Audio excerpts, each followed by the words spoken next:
Friends, welcome to doctor धारास homeopathy wellness clinic and counselling centre. जैसे हमने देखा लास्ट टाइम हमने इस सीजन के जो सबसे करंट इश्यू था, बर्निंग इश्यू था चिकनगुनिया, उसके बारे में बात की थी। And today the world is celebrating world hepatitis day July 28। तो वर्ल्ड हेपेटाइटिस डे के दिन पे बनता है कि एज अ होम्योपैथ हम आपको कुछ ऐसी इंसाइट्स बताएं हेपेटाइटिस के बारे में कि क्यों होम्योपैथी आपके हेपेटाइटिस के लिए बेटर है और आप कैसे अवॉइड कर सकते हो हेपेटाइटिस की तरफ खुद को धकेलना। तो let's take a look at hepatitis.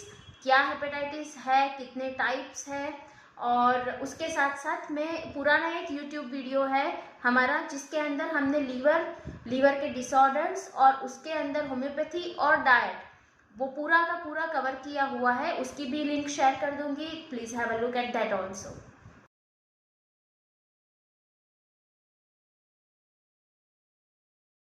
है हमारी बॉडी का सबसे इम्पोर्टेंट और सबसे जिसे कह सकते हैं कि वैल्यूएबल ऑर्गन है।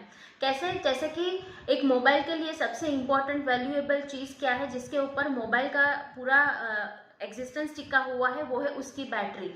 सेम वे लीवर है जो हमारी बॉडी के लिए बैटरी भी है, बैकअप भी है, मतलब हमारी पावर बैंक भी है और हमारी बैटरी भी, दोनों ऑल इन वन है। ये कितने सारे काम है बॉडी में जो खुद अकेला करता है। एक ऐसी फैक्ट्री के जो रॉ मटेरियल तक जमा करती है, जो हम खाना खाते हैं उसमें से न्यूट्रिशनल जो सब्सटेंसेस होते हैं वो पोर्टल हिपेटिक सिस्टम के थ्रू ब्लड में जाते हैं, वहाँ पे स्टोर होते हैं। फिर वो क्या करता है, मैन्युफैक्चर करता है, स्टोर करता है, फिर उसको प्रॉपर यूटिलाइज, कौन से ऑर्गन को कौन सा न्यूट्रिशनल एलिमेंट चाहिए उसको वो भेजना। उसके बाद डिटॉक्सिफिकेशन, जब रॉ मटेरियल आएगा उसका सब काम खत्म हो जाएगा, उसके बाद जो टॉक्सिन्स है बॉडी में से उसे भी निकालना। मतलब a complete factory which manages body like anything, जिसमें स्टोरेज, मैन्युफैक्चरिंग, उसके अंदर डिटॉक्सिफिकेशन, उसके अंदर पूरा का पूरा बॉडी का मेंटेनेंस हो रहा है। एंड कहीं ना कहीं हम ऐसा कह सकते हैं कि more than 300 functions are been carried out, including जो आपकी मेंटल हेल्थ है, मेंटल ब्रेन का जो फंक्शंस है वो भी कहीं ना कहीं लीवर के वेलबींग पर डिपेंड करता है। अब ये मॉनसून जो सीजन आती है उसके अंदर जब वाटर कंटामिनेशन पाया जाता है तब जाके हम जिस सिचुएशन को सबसे ज़्यादा, जिस हेपेटाइटिस को फेस करते हैं वो है हेपेटाइटिस ए और हेपेटाइटिस ई, जो ज़्यादातर पानी से या तो खाने से फैलता है, इन्फेक्टेड पर्सन के स्टूल से फैलता है, अनकुक्ड पोर्क खाया है, मीट खाया है या तो शेलफिश खाई है, उससे भी फैलता है। Whereas hepatitis B, C and D है वो ब्लड के थ्रू स्प्रेड होता है। मतलब if you are in contact with the contaminated blood syringes, tattoo करवाते हैं, आपने डिस्पोजेबल सिरिंज यूज़ नहीं की है, ब्लड ट्रांसफ्यूजन्स के थ्रू फैलता है, अनप्रोटेक्टेड सेक्सुअल इंटरकोर्स से भी फैलता है। तो हेपेटाइटिस ए और ई जो है वो somewhat manageable and curable situations है, वेरेज हेपेटाइटिस बी, सी और जो डी है वो आपके लिए फ्यूचर में बहुत सारी दिक्कतें पैदा कर सकते हैं।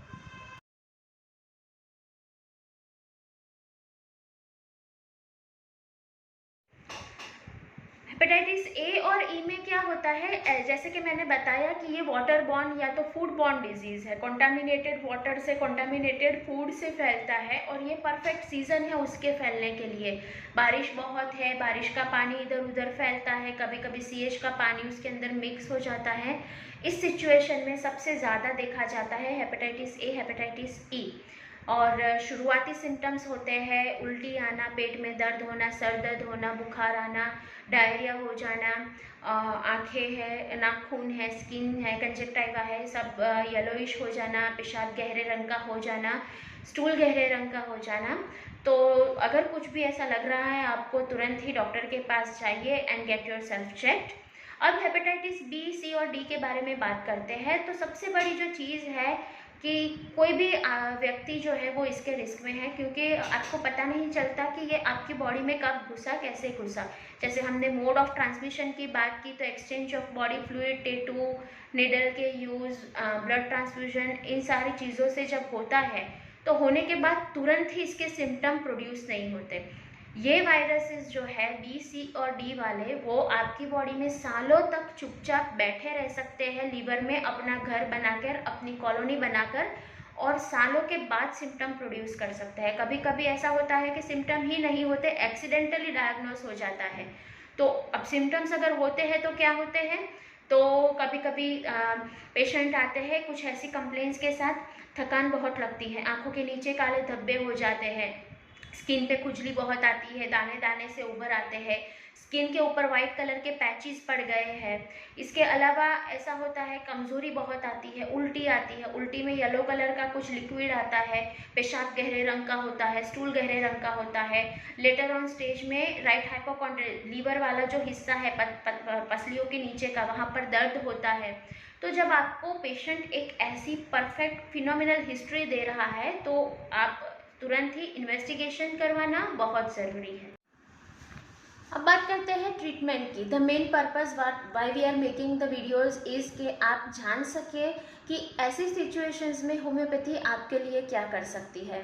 तो सबसे पहली बात है, बहुत बार मैंने एक ही लाइन दोहराई है कि the beauty of homeopathy is case taking, क्योंकि हर डिजीज़ का अपना अपना मैनिफेस्टेशन अलग होता है। जब लीवर की बात करते हैं तो लीवर एक, हम जब मॉडर्न मेडिसिन के नज़रिए से देखना चाहें तो वो समझते हैं कि डिजीज़ जो है वो एक पर्टिकुलर, आपकी जो बीमारी जो है वो एक पर्टिकुलर ऑर्गन की तकलीफ़ है, और होम्योपैथी ये समझती है कि आपकी जो बीमारी है वो आपकी बॉडी की, आपके वाइटल फोर्स की तकलीफ़ है, और जो ऑर्गन पर सिम्टम आ रहा है वो सिर्फ वाइटल फोर्स उस ऑर्गन को माध्यम बना रहा है, रिफ्लेक्ट वहाँ से कर रहा है। तो होम्योपैथी जो है वो आपको ट्रीट करती है पर्सन एज अ होल, पूरे बंदे को ट्रीट करती है कि उसको हेपेटाइटिस की वजह से उसकी आंखों के नीचे काले धब्बे पड़ गए हैं, उनको डलनेस लग रही है, डीजीनेस लग रही है, मेमोरी लॉस हो रहा है, खोए खोए से रहते हैं, स्किन पे वाइट कलर के धब्बे पड़ गए हैं, इचिंग है। तो क्या करेंगे, सारे के सारे के लिए 15 तरह की दवाइयाँ थोड़ी उनको देंगे, और उस सिचुएशन में कि जब उनका लीवर ऑलरेडी तकलीफ़ में है, ट्रॉमा में है, नहीं। तो इन सब चीज़ों के लिए the beauty of homeopathy comes here that हर दर्द की एक दवा, मतलब एक ड्रग पिक्चर, आप क्या कॉन्स्टिट्यूशन, आपकी पर्सनालिटी और आपके सिम्टम्स, उन सब को कुल मिला के हम जो बनाते हैं that is called drug picture. और उसके बाद हम सिमिलिमम सिलेक्ट करते हैं, और वो चीज़ जो है वो आपको ज़्यादा से ज़्यादा जो permanent restoration of the health है, जो आपकी ओरिजिनल सिचुएशन है, उस रास्ते पर ले जा सकती है। कैसे संभव है, जैसे हम सबको पूछते हैं कि दर्द कब होता है, हर व्यक्ति का, हर पेशेंट का मैनिफेस्टेशन अलग अलग होता है। तो पेट में दर्द का समय अलग होता है, दर्द की जगह अलग होती है, दर्द के साथ साथ होने वाले सिम्टम जिनको हम हमारी लैंग्वेज में कॉन्कोमिटेंट बोलते हैं वो अलग होते हैं। किसी को दर्द के समय डर लगता है, किसी को दर्द के समय फियर ऑफ डेथ होता है, किसी को दर्द के समय प्यास ज़्यादा लगती है, दर्द के साथ किसी को उल्टी आती है, किसी को दर्द एक तरह से राइट से लेफ़्ट तक फ्लाई कर देता है, किसी को दर्द राइट से बीच में जाके अटक जाता है। तो हर व्यक्ति जो है, हर व्यक्ति का जो डिजीज़ का मैनिफेस्टेशन है, सिम्टम्स का जो severity, nature, location, sensation, symptom का मोडालिटी कैसे बढ़ता है, कैसे अच्छा होता है, हर व्यक्ति का अलग होता है। तो हर व्यक्ति की एक दवाई संभव नहीं है। तो जैसे कि हमने देखा, हर व्यक्ति एक दूसरे से अलग है, चाहे क्यों ना वो एक ही डिजीज़ से सफ़र कर रहे हो, लेकिन उनको जो हो रहा है वो फीलिंग, वो जो फेस कर रहे हैं वो दर्द, वो हर किसी का एक दूसरे से अलग है।